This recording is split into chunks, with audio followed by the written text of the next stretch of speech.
አረብ ሀገር አሁን ላይ የመጣችሁ እህቶቼ ማለት ነው ይሄንን ቪዲዮ እስከ መጨረሻው ማዳመጥ አለባችሁ። ልክ እንደኔ እንዳትሆኑ ማለት ነው። ወላሂ ማለት ነው። እኔ ገና እንደመጣሁኝ ሰዎቹ ብዙ አይደሉም፣ ደህና ናቸው አልሐምዱሊላህ። ግን ገና እንደመጣሁ አንቺ ጥሩ ከሰራሽ ምናምን ደሞዝ ይጨመርልሻል ከ2 ዓመት በኋላ ሲሲባ ማለት ነው። ግን አረቦች እንደምታስቧቸው አይደሉም። መጀመሪያ ስትመጡ በቃ ሁሉም ነገር ምግብን፣ ልብስን፣ የሚያስፈልጋችሁ ነገር እያንዳንዱ እንዲፈልጋችሁ ነው። ከዛ በኋላ ግን ይቀየራሉ።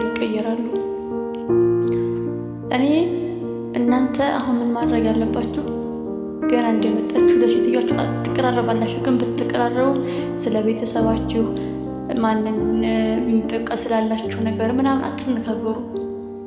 የሰው ውስጡ ከባድ ነው በጣም አታግኙትም፣ የሰው ልጅ ውስጡ ማለት ነው። እና እኔ በቃ ዝም ብዬ ዛሬ አዲስ ስለሆንኩኝ እንደዚህም ስለማላቅ ሁሉንም ነው የምነግራት ያለውን ነገር ማለት ነው። እናንተ ግን በፍጹም ለማዳማችሁ ስላላችሁ ነገር እንዳትናገሩ። እና ደግሞ ይሄንን ቪዲዮ እስካሁን እያዳመጣችሁ ከሆነ ላይክ፣ ሰብስክራይብ አድርጉት፣ ሸር አድርጉልኝ ማለት ነው። ምንም እንዳትናገሩ ለሷ። እኔ የደረሰብኝ ነገር ምንድን ነው?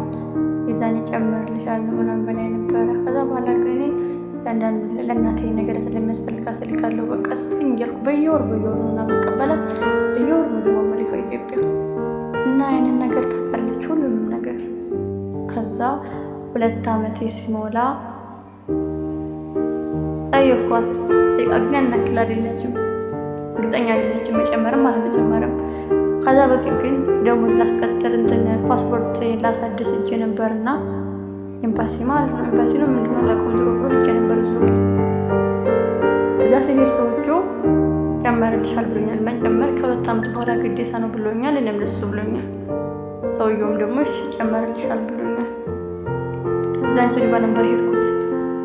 ከዛ በኋላ ግን ሴትዮዋ ጋር በቃ ከትንሽ ጊዜ በኋላ መጣላት ጀመር። መጨካቸት፣ ቢስሚላ ብዙ ነገር ተፈጠረ። ግን አልሐምዱሊላህ ሁሉም ያልፋል፣ የማያልፍ የለም። ከዛ በኋላ 2 ዓመት ሲሞላኝ በቃ እኔ ትጨመርልኛለህ በቃ ደግሞ ከተጨመረልኝ ብዬ ስለሆነ የምሰራው 2 ዓመት ሲሞላኝ ማማልቋት ነው የምላት። አሁን እኮ ከመጣሁኝ 2 ዓመት ሆነኝ። 2 ዓመት ሲሞላኝ ጨምርልሻለሁ ብለሽኛል፣ ደግሞ ጨምርልኝ አልኳት። ፊቷ ቀይር አለ። ቢስሚላ ረህማን። አንዳንድ እኮ ግን ለሰው ልጅ እንደዚህ ስለሌላችሁ በቃ ድህነትን ስለተጎዳችሁ ስትነግሩት አይረዳችሁም። የሚረዳው ወላሂ አላህ ብቻ ነው። አልሐምዱሊላህ አስተያየቷ ራሱ ፊቷ በጣም ይቀርባል። ድንግጥ ነው ያልኩት እኔ ራሱ ማለት ነው። እንዴት ለምን እንደዚህ እኮ ሰጥሻለሁ ብለሽኛል፣ 2 ዓመት ሲሞላ ጨምራለሁ ብለሽኛል አልኳት። ተቀያየረች። ከዛ እኔም በቃ ሀገሬ እገባለሁ አልኳት። አልጨመርሽልኝ ወይ ሀገሬ እገባለሁ ወይ ደግሞ ቢሮ ሂጅ ተቀያይራለሁ አልኳት። ሀገር ስተጃለሽ እንጂ ቢሮ አልክ አትሄጂም አለች። እስካሁን እያዳመጣችሁ ከሆነ ቪዲዮውን ላይክ፣ ሰብስክራይብ አድርጉት ማለት ነው። ከዛ ሀገርሽ ነው እንጂ የምትሄጂው በፍቃድ ቢሮ አልሰጥሽም አለችኝ። እኔ ደግሞ የዛኔ ሀገር ለመሄድ የሆነ ነገር ጨምራለሁ ሀገር ላይ እና የዛኔ ብድር ምናምን ነበረብኝ። እንዴት ነው ሀገር የምገባው? ቢሮ በሄድም ስራ ፈትቼ ልቀመጥ ነው። አማራጭ እዚሁ መቀጠል ብቻ ነው። ከዛ በኋላ ቀጠልኩኝ። በቃ አማራጭ የለኝም።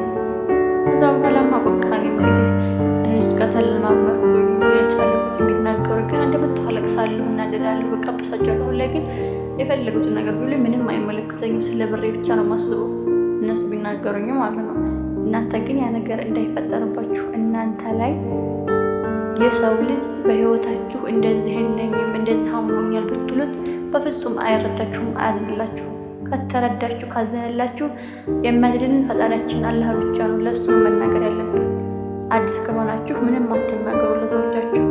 እና ቪዲዮውን ደግሞ እስካሁን እያያችሁ ከሆነ ላይክ፣ ሰብስክራይብ፣ ሸር አድርጉልኝ። ስላዳመጣችሁኝ አመሰግናለሁ።